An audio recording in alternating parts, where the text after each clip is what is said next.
بسم اللہ الرحمن الرحیم الحمد للہ وکفى وسلام علی عباده الذین اصطفى اما بعد قال اللہ تبارک وتعالی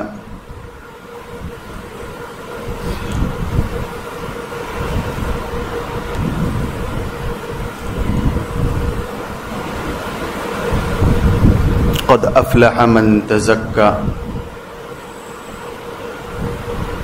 صدق اللہ مولانا العظیم.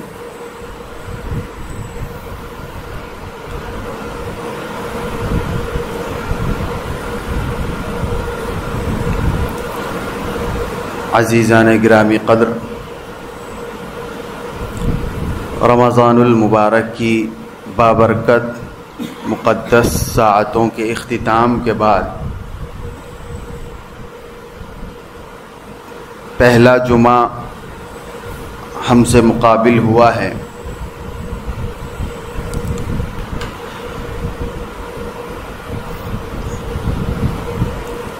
اس میں ہمیں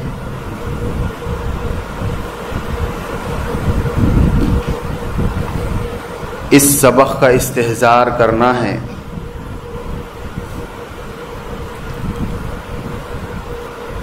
کہ بندہ سال کے 12 مہینے پروردگار کا عبادت گزار ہے. مخصوص ایام کے عبادتوں کا عادی وہ حقیقی بندہ کہلانے کے مستحق نہیں رہتا ہے. حضور نبی کریم صلی اللہ علیہ وسلم کی وفات ہوئی تھی تو اصحاب کرام بے چین تھے اور کچھ لوگ عقیدت اور محبت ہی میں کسی قسم کا کوئی فیصلہ نہیں کر پا رہے تھے کہ ہمیں اس کے بعد کرنا کیا ہے. ظاہر سی بات ہے دنیا کا سب سے بڑا سانحہ تھا، اور پھر جن لوگوں نے صحبت اختیار کی تھی انہیں نبی کا ساتھ چھوٹ جانا، ان کی مستقل اپنی موت تھی.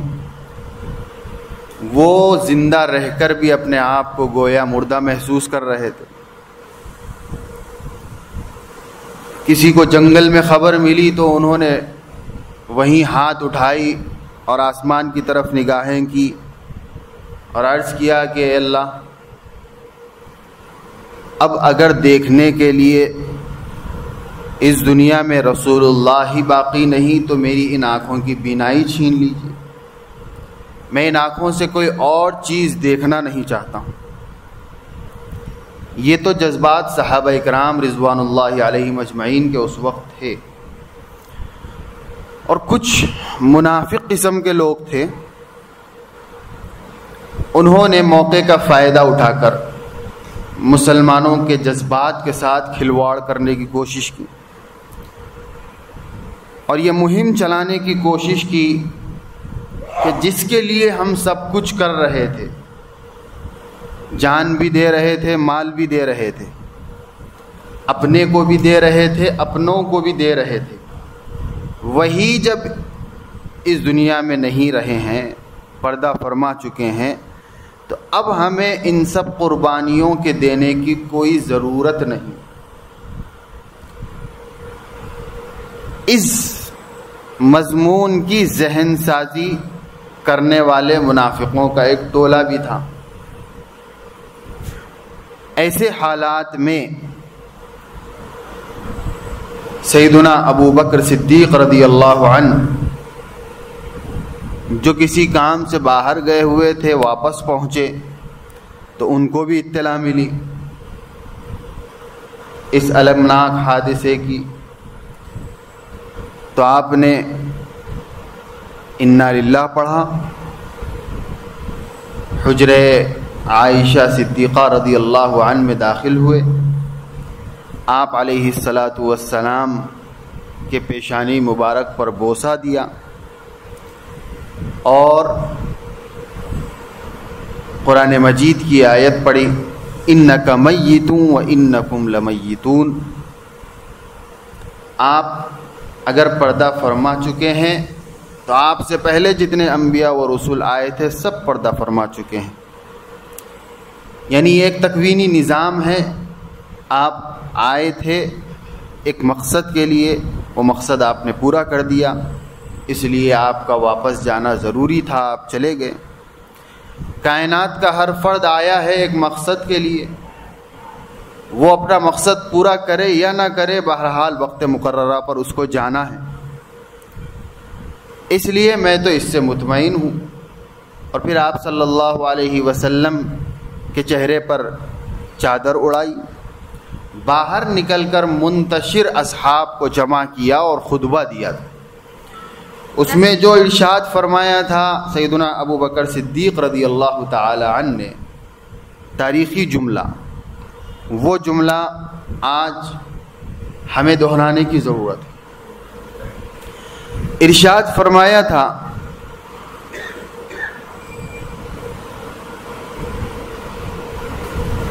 کہ ان کنت تعبد محمدا فإن محمدا قد مات وإن كنت تعبد الله فإن الله حي قیوم لا يموت.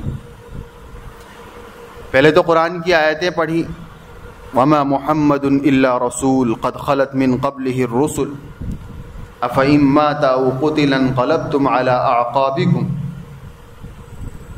بھئی محمد صلی اللہ علیہ وسلم تو اللہ کے رسول ہیں. قد خلت من قبلہ الرسل، آپ سے پہلے بھی بہت سے رسول آئے ہیں اور چلے گئے. آپ کو بھی جانا تھا، آپ نے بھی پردہ فرمایا ہے.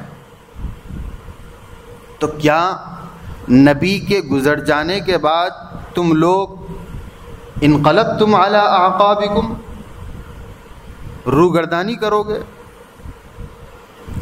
دین سے، شریعت سے، اللہ کی عبادت سے پیٹھ پھیر لو گے؟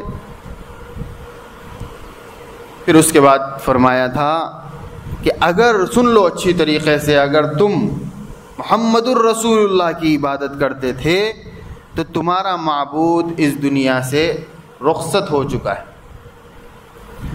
اور اگر تم اللہ کی عبادت کرتے تھے تو وہ اللہ آج بھی ویسے ہی زندہ ہے جیسے کل تھا، اور قیامت تک اور ابد الآباد تک ایسے ہی زندہ رہے گا، اس کو کبھی موت نہیں آ سکتی.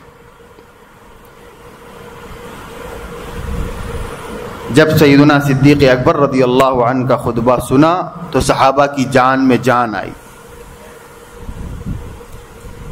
اور جو منافقین غلط ارادوں سے موقع کا فائدہ اٹھانا چاہتے تھے انہوں نے اپنا راستہ اختیار کیا. یہی جملہ صدیق اکبر کا ہمیں آج دہرانے کی ضرورت ہے، کیونکہ صدیق اکبر کی شخصیت وہ ہر طرح کے ارتداد کے لیے رکاوٹ کا سبب ہے. اور اپنے زمانے خلافت میں سب سے بڑا کارنامہ انہوں نے جو کیا وہ مرتدین کے خلاف قتال ہی کا کیا تھا. دین سے پھرنے والوں کا پیچھا کیا انہوں نے. اسی لیے ہر زمانے میں ہر ارتداد والے فتنے کا علاج صدیق اکبر کی شخصیت ہی، ان کی تعلیمات ہی. اس زمانے میں اگر ہم رمضان کی عبادتوں میں مست و مگن ہو کر اپنے نفس کو یہ اطمینان دلا رہے ہیں کہ سال بھر کا کفارہ ہو گیا، پھر رمضان ہی میں کریں گے کچھ کرنا ہے، تو یہ فکری ارتداد ہے. اس کا علاج صدیق اکبر کے اس جملے میں ہے کہ لوگوں، اگر تم رمضان کی عبادت کرتے تھے، رمضان تمہارا معبود تھا، اس لیے رمضان آتے ہی تم نے عبادتیں کی تھی، تو سمجھ لو تمہارا معبود 29ویں شب کو غروب ہو چکا ہے. اور اگر تم اللہ کی عبادت کرتے تھے تو وہ اللہ رمضان سے پہلے بھی تھا، رمضان میں بھی تھا، رمضان کے بعد بھی ہے. اگر تم اللہ کو اپنا معبود سمجھ کر رمضان میں عبادتوں کا شوق و ذوق دکھلا رہے تھے تو وہ شوق و ذوق آج بھی دکھلانا ہوگا، تب جا کر ہمارے دلوں سے منافقت کا دھبا مٹ سکے گا. اگر ہم صرف رمضانی مسلمان بن گئے تو یہ ایک قسم کی منافقت ہے. اور بھائی منافقت ہم اپنے کو تو دے سکتے ہیں لیکن اپنے خالق کو نہیں دے سکتے. جس نے ہمیں پیدا کیا، جو ہماری دلوں کی دھڑکن کو سنتا ہے، جو علیم بذات الصدور ہے، اس کو ہم کسی قسم کا کوئی دھوکہ نہیں دے سکتے. یہ تو اس کا کرم ہے کہ وہ ظاہری اس منافقت کو برداشت کر لیتا ہے، کیونکہ اسی نے پیدا کیا، وہ جانتا ہے ہماری فطرت کو، اسی نے یہ فطرت بنائی ہے، اور اس نے یہ کہا کہ میں عدل سے زیادہ فضل کا معاملہ کرتا ہوں. تو اس لیے ہماری منافقتی پہلوؤں کے باوجود اللہ تعالی ہمیں درگزر فرماتا ہے. وَيَعْفُو عَنْ كَثِيرٍ، اس نے اپنی صفت بتائی کہ تھوڑا بہت جو کچھ پکڑ ہوتی ہے، گرفت ہوتی ہے اور مصائب کا بندہ شکار ہوتا ہے، وہ اپنے ہی کرتوتوں کا نتیجہ ہوتا ہے. اس کی صفت تو بکثرت معاف کرنے ہی کی ہے. تو پروردگار عالم کی طرف سے کرم کی برسات اور بندے کی طرف سے لگاتار دوہرے پن کا سلوک، ظاہر سی بات ہے یہ اگر ہماری عادت بن جائے تو عادت ایک دن پھر عبادت میں منتقل ہو جاتی، اور پھر بندہ اسی کو اپنی زندگی کا اصل مقصد بنا لیتا ہے، اور پھر دھیرے دھیرے یہ سمجھنے لگ جاتا ہے کہ ایام مخصوصہ میں عبادتیں کر کے مطمئن ہو جاؤ، باقی اللہ کے رحم و کرم پر اپنی زندگی کو چھوڑ دو. تو ایسے بندوں کے لیے نبی کریم صلی اللہ علیہ وسلم نے فرمایا کل امتی معافن الا المجاہر، میرے امت کے ہر گنہگار کی بخشش و مغفرت ہے اللہ کے پاس، مجاہر کی بخشش و مغفرت نہیں. اب مجاہر محدثین نے دو تشریحات اس کی.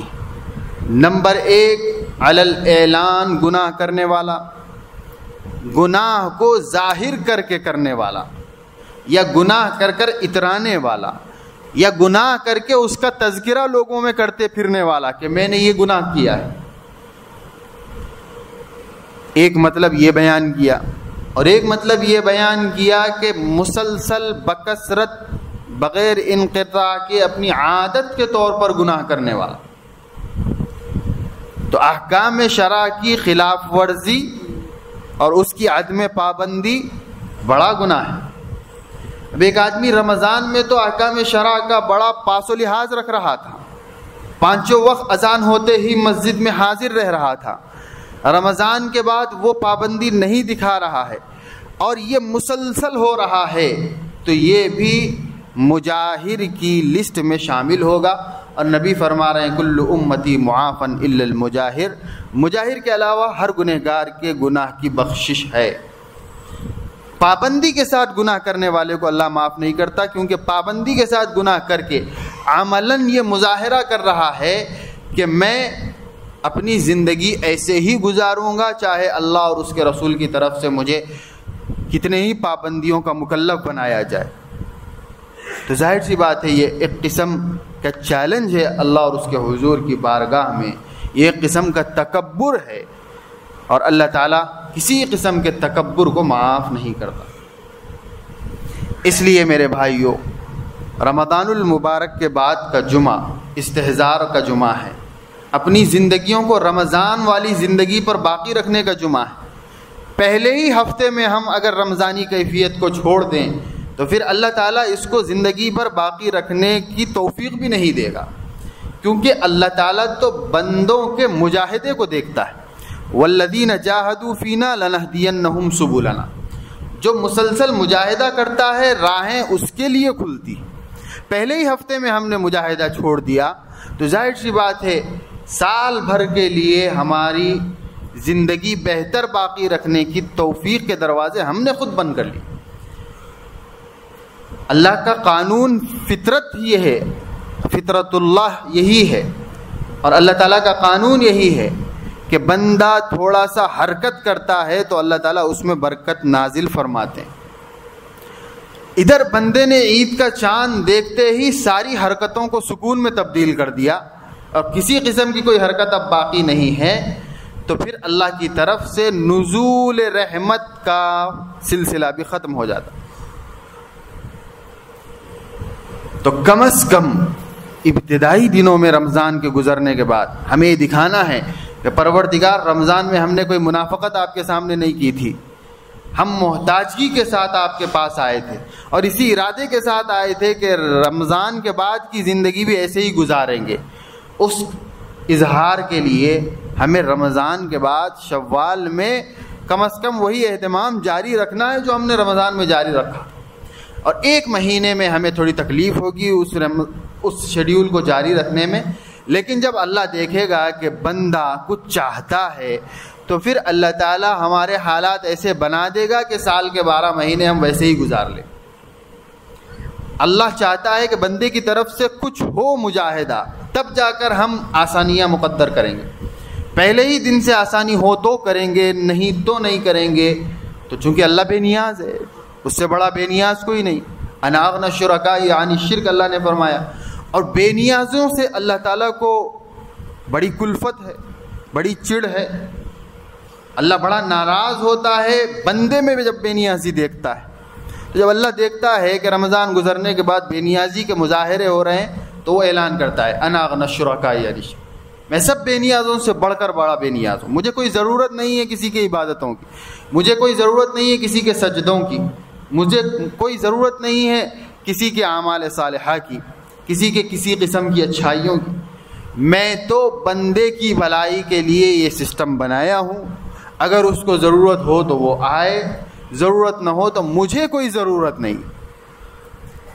تو بھائی ہمیں اپنی ضرورت سمجھ کر اللہ کے حضور حاضر ہونا ہے.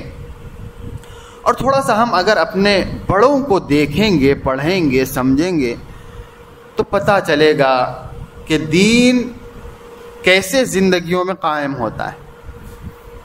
پرانے اکابر کو تو چھوڑ دیجئے، صحابہ، تابعین، تبع تابعین، اولیاء صالحین کو، پھر ہم یہ کہیں گے کہ وہ اچھا زمانہ تھا. خیر القرون قرنی ثم الذین یلونہم ثم الذین یلونہم، نبی نے تصدیق کی تھی اس زمانے کی، لہٰذا انہوں نے کیا ہے. یہ زمانہ ویسا نہیں ہے، اس لیے آپ ہم کو ان سے کیوں ملاتے ہیں؟ تو چھوڑیے، آپ پڑھیے اپنے زمانے کے بزرگان دین کو، ابھی 10 15 20 25 سال میں گزرے ہوئے لوگوں کو. ان پر تو کوئی حفاظت کا کوچ اللہ تعالیٰ نے نہیں اتارا تھا کہ یہ محفوظ ہیں، یہ معصوم ہیں، لہذا یہ لوگ نیک اور متقی بن گئے. نہیں، یہ بھی ہمارے جیسے گناہوں کے ماحول میں رہ کر پل کر ہی اپنے آپ کو پرہیزگار اور متقی بنایا تھا. بہت سے بزرگوں کی زندگیاں ہیں، آپ پڑھیے تو صحیح، پتہ چلے گا کہ دین چند عبادتوں کا نام نہیں ہے، یا چند دنوں کی عبادتوں کا نام نہیں ہے، یا مخصوص ایام میں اپنے آپ کو مسلمان بنا لینے کا نام نہیں ہے. زندگی اتنی آسان نہیں ہے، اور موت کے مراحل کا سامنا کرنا کوئی اتنا آسان مرحلہ نہیں ہے. قبر میں ایک مدت گزارنا ہے، وہ کوئی آسان مرحلہ نہیں ہے. حشر میں انبیاء کا سامنا کرنا ہے، بارگاہ الہی کی عدالت میں حاضر ہونا ہے، وہ کوئی آسان مرحلہ نہیں ہے. پل صراط پر سے گزرنا ہے، کوئی آسان مرحلہ نہیں ہے. اور پھر اس کے بعد جا کر جنت جہنم کے فیصلے ہونے والے ہیں. کوئی آسان مراحل نہیں ہے کہ ہم اتنی آسانی کے ساتھ کہہ دیں کہ رمضان اچھا گزر گیا تو جنت ہمارا ہی ٹھکانہ ہے. اگر ایسا ہوتا تو صحابہ کو اپنی جانیں دینے کی کیوں ضرورت پڑتی؟ زندگی کے نذرانے پیش کرنے کی کیوں ضرورت پڑتی؟ نبی کو قربانیوں کی کیا ضرورت تھی؟ سلف صالحین کو اتنے قربانیوں کی کیا ضرورت تھی؟ یہ نبی پیروں پر ورم لا لا کر نمازیں کیوں پڑھ رہے ہیں؟ اور صحابہ اور نبی پتھروں پر پیٹوں پر پتھر باندھ باندھ کر دین کی خدمت کیوں کر رہے ہیں؟ سلف صالحین فاقوں پر فاقے کر کے اپنی جنت پکی کیوں کرنے کی کوشش کر رہے ہیں؟ کچھ تو حقیقت ہے زندگی کی، تبھی جا کر ان لوگوں نے سمجھا تھا کہ جنت اس قدر سستی نہیں کہ ہم لا الہ الا اللہ محمد الرسول اللہ کا اقرار کر کے اس غلط فہمی کا شکار ہو جائیں کہ جنت تو میرا ہی ٹھکانہ ہے. یہی غلطی تو یہود و نصارہ سے ہوئی تھی. یہودی آج بھی اسی غلط فہمی کے بنیاد پر گمراہ ہیں. وہ کہتے ہیں کہ ہم کچھ بھی ہوں گے، جنت کے مستحق ہم ہیں. باقی کسی کا کوئی استحقاق نہیں ہے کہ وہ جنت میں جائیں۔ اسی غلط فہمی کے نتیجے میں باؤ بغضب علی غضب کا شکار ہوئے، ہر دن اللہ کا غضب ان پر اتر رہا ہے۔ اسی غضب میں پاگل پن کا شکار ہو کر وہ ایسے ایسے فیصلے کرنے پر مجبور ہو رہے ہیں جس سے وہ خود مطمئن نہیں ہے۔ ساری دنیا تھو کرنے کے باوجود بھی وہ صحیح راستے پر نہیں آ پا رہے ہیں، آ ہی نہیں سکتے، کیونکہ اللہ تعالیٰ نے انہیں غلط راستے پر جما دیا ہے۔ ان کا مقدر ہی غلطی ہے، غلط پر چل چل کر ہی وہ اپنی منزل جہنم میں پہنچیں گے۔ لیکن زعم کیا ہے؟ جنت ہمارا ٹھکانہ ہے، ہمارے علاوہ کوئی جنت میں نہیں جا سکتا۔ نعوذ باللہ، کیا ہم نے بھی یہ سمجھ رکھا ہے کہ جنت ہمارا ٹھکانہ ہے، ہمارے علاوہ کوئی جنت میں جا ہی نہیں سکتا؟ اگر ہم نے ایسا سمجھ رکھا ہے چند روزہ عبادتوں کے بعد، تو بھائیو ہم غلط فہمی کا شکار ہیں۔ ہمیں نبی کی زندگی کو پڑھنے کی ضرورت ہے، ہمیں صحابہ کی زندگیوں کو پڑھنے کی ضرورت ہے کہ وہ لوگ زیادہ مستحق تھے کہ یہ سمجھتے کہ جنت ہمارا ٹھکانہ، لیکن اس کے باوجود بھی ان کی زندگیاں مکمل آزمائشوں سے لبریز اور مسلسل مجاہدوں سے بھرے ہوئے۔ چند ایک واقعات میں بطور ترغیب سامنے رکھنے کی کوشش کروں گا۔ ہمارے اسی ملک کے ایک بہت بڑے بزرگ ہیں، حضرت مولانا اسعد اللہ صاحب مظاہری رحمۃ اللہ علیہ، مظاہر علوم سہارنپور کے استاذ حدیث تھے اور بڑے بڑے اکابر کے استاذ تھے۔ حضرت مولانا قاری صدیق صاحب باندوی رحمۃ اللہ علیہ کے استاذ۔ ان کا اپنے اعمال سے مطمئن نہ ہونے کا حال یہ تھا، اور اعمال پر مداومت کا حال یہ تھا کہ ایک تو دنیاوی زندگی سے کسی قسم کا کوئی لگاؤ ان کو نہیں تھا، اپنے پاس صرف 2 جوڑے رکھتے تھے، ایک جوڑا پہنتے تھے، دوسرا جوڑا دھو کر اس کو پہننے کے لیے تیار رکھتے تھے، تیسرا کوئی جوڑا ان کے پاس نہیں تھا۔ وجہ اس کی یہی تھی کہ وہ یہ سمجھتے تھے کہ کافی مراحل کو گزار کر ہمیں اللہ کے حضور حاضر ہونا ہے، اور اسی مقصد کے لیے ہم اس دنیا میں آئے ہیں۔ ہم دیگر مقاصد میں اپنی زندگی لگا دیں گے اور خدا نخواستہ مقصد اصلی میں پیچھے رہ جائیں گے تو کیسے اللہ کو ہم جواب دے سکتے ہیں؟ اس لیے صرف 2 ہی جوڑے رکھتے تھے، اور ان جوڑوں پر بھی استری کا، کلف کا، صاف صفائی کا کوئی اہتمام نہیں۔ جوڑا دھوتے اور سوکھ جاتا تو اس کو تہہ کر کر اپنے تکیے کے نیچے رکھ لیتے تھے، تکیے میں دب دب کر وہ ویسے ہی کچھ صاف ہو جاتا تھا، اور دوسرا جوڑا جب میلا ہو جاتا تو اس کو اتار کر وہ پہن لیتے اور اس کو پھر فوراً دھو لیتے۔ ان کا حال یہ ہے کہ ایک مرتبہ جب بیمار ہو گئے تب بھی انہوں نے تکبیر تحریمہ مسجد کی نہیں چھوڑی، اور کچھ دنوں کے بعد بہت زیادہ بیمار ہو گئے تو اپنے شاگردوں سے کہا کہ میں جس چارپائی پر بیٹھا ہوا ہوں اسی چارپائی کو اٹھا کر مسجد کی پہلی صف میں لے جا کر وقت سے پہلے رکھ دو تاکہ میری تکبیر تحریمہ فوت نہ ہو۔ جبکہ شرعاً ایسی حالت میں گھر میں نماز پڑھنے کی اجازت ہے، لیکن اس کے باوجود ان بزرگان دین کا ذوق عبادت تو دیکھیے، اللہ سے لقاء کا خوف تو دیکھیے۔ اما من خاف مقام ربہ ونہى النفس عن الهوى فإن الجنة هي المأوى۔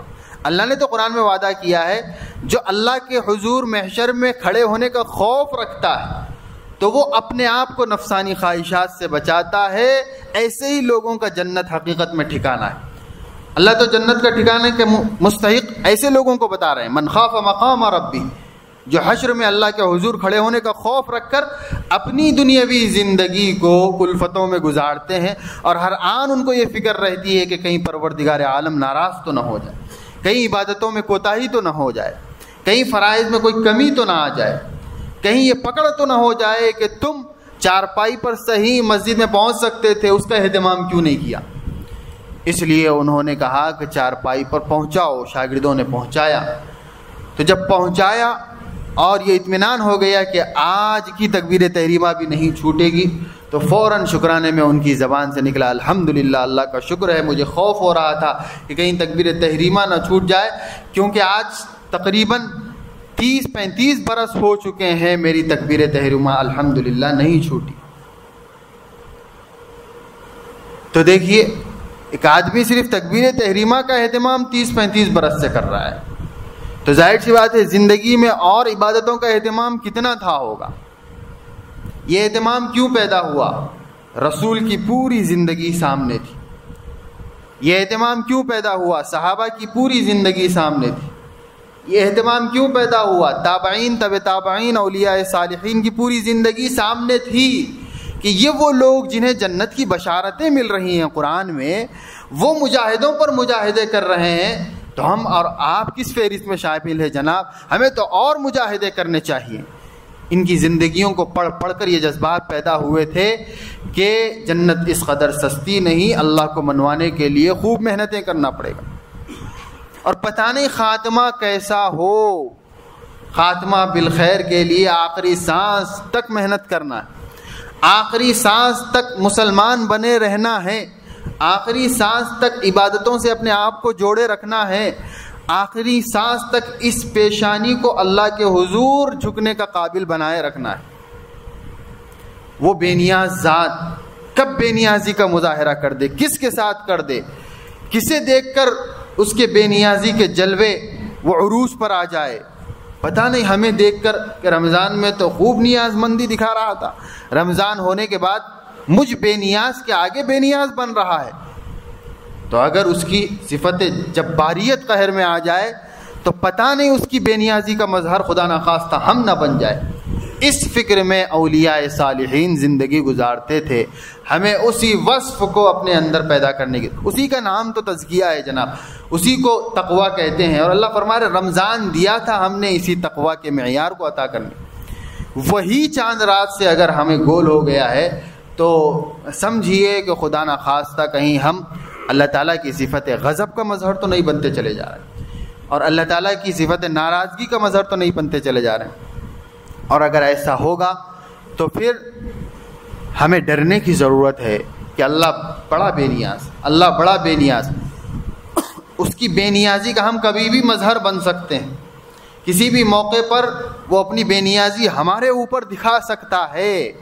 پھر حال کیا ہوگا، نتیجہ کیا ہوگا؟ نتیجہ یہی ہوگا کہ پھر اس کے بعد قرآن و سنت کے حوالے سے سنایا جاتا رہے گا، ہمارے پیشانیوں پر جو نہیں رہے گی، ہمارے دلوں پر کوئی اثر ہی نہیں ہوگا۔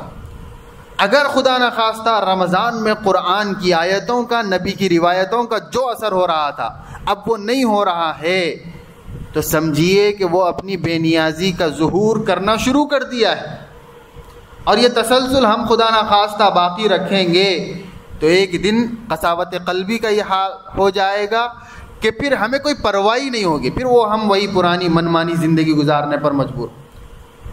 ہمیں نہ عبادتوں کی کوئی پرواہ ہوگی، اور نہ ہمیں تطوعات کی کوئی پرواہ ہوگی، اور نہ ہمیں اللہ کی کوئی پرواہ ہوگی، نہ رسول اللہ کی کوئی پرواہ ہوگی۔ ہم سمجھیں گے کہ ہم مسلمان ہیں، کلمہ ہم نے پڑھا ہے، تو اللہ کا حق ہے کہ اگر ہم سے کوئی کوتاہی ہو جائے تو اللہ ہمیں معاف کرے، موقع ہو تو ہم عبادت کریں گے، موقع نہیں ہوگا تو اللہ بڑا رحیم ہے، بڑا غفور ہے، وہ معاف کرے گا۔ یہ اگر ہمارا مزاج بن رہا ہے تو سمجھیے کہ دور ہو رہے ہیں اس کی رحمت سے۔ یہ علامتیں ہیں اللہ کی بارگاہ سے دور ہونے کی، شیطان کے مشن کے کامیاب ہونے کے۔ چھٹتے ہی اس نے اپنا مشن شروع کر دیا ہے رمضان کا خاتمہ ہوتے ہی، اور اللہ اس سے یہ کہہ رہا ہے کہ تو جو چاہے کر لے، میرے کچھ خاص بندے تیرا شکار نہیں ہوں گے۔ اگر ہماری عادت بن رہی ہے، صفت بن رہی ہے رمضان کے بعد، تو سمجھیے کہ اللہ کے ان خاص بندوں میں خدا نخواستہ ہمارا شمار نہیں ہو رہا ہے۔ ہم اس کے مشن کو کامیاب کرنے میں اس کے معاون اور مددگار بن رہے ہیں۔ اس لیے میرے بھائیو، رمضان کے بعد کی زندگی احتساب کی زندگی ہے، غور و فکر کی زندگی ہے کہ رمضان میں میرا باری تعالیٰ مجھ کو جو دینا چاہتا تھا وہ میں لے پا رہا ہوں کہ نہیں لے پا رہا ہوں۔ ہر دن اس احتساب کی ضرورت ہے کہ میں لے پا رہا ہوں کہ نہیں لے پا رہا ہوں۔ ہر دن اپنا احتساب کیجیے کہ رمضان جیسا میرا دن گزر رہا ہے کہ نہیں گزر رہا ہے؟ کم از کم 5 وقت کی نماز میں مسجد میں آ کر ادا کر پا رہا ہوں کہ نہیں کر پا رہا ہوں؟ نہیں کر پا رہا ہوں تو ہوش کے ناخن لیجیے اور فوراً اللہ کے حضور حاضر ہو جائیے، گڑ گڑائیے کہ باری تعالیٰ رمضان شاید میں وصول نہیں کر پایا ہوں، ایسا ہرگز نہ ہو۔ اگر رمضان میں کچھ ناقدری ہوئی بھی ہے تو اب آپ سے میں التجا کرتا ہوں کہ رمضان جس مقصد سے آپ نے دیا تھا وہ مقصد اب مجھے آپ دے دیجیے، میں زندگی بہتر گزاروں گا، 5 وقتہ نمازوں کا اہتمام کروں گا۔ یہ جذبات دکھانے کا یہ مہینہ ہے شوال المکرم کا۔ اللہ تعالیٰ اپنے فضل و کرم سے ہمیں اس کی توفیق نصیب فرمائے اور باری تعالیٰ رمضان کے قدردانوں میں ہمارا شمار فرمائے، اور اللہ تعالیٰ اپنے فضل و کرم سے رمضان سے سال بھر کے لیے جس کو اللہ نوازنا چاہتا ہے ان لوگوں کی صفوں میں اللہ تعالیٰ ہمارا شمار فرمائے اور پوری زندگی رمضان جیسی گزارنے کی توفیق عطا فرمائے۔ آمین۔ وآخر دعوانا الحمد للہ رب العالمین۔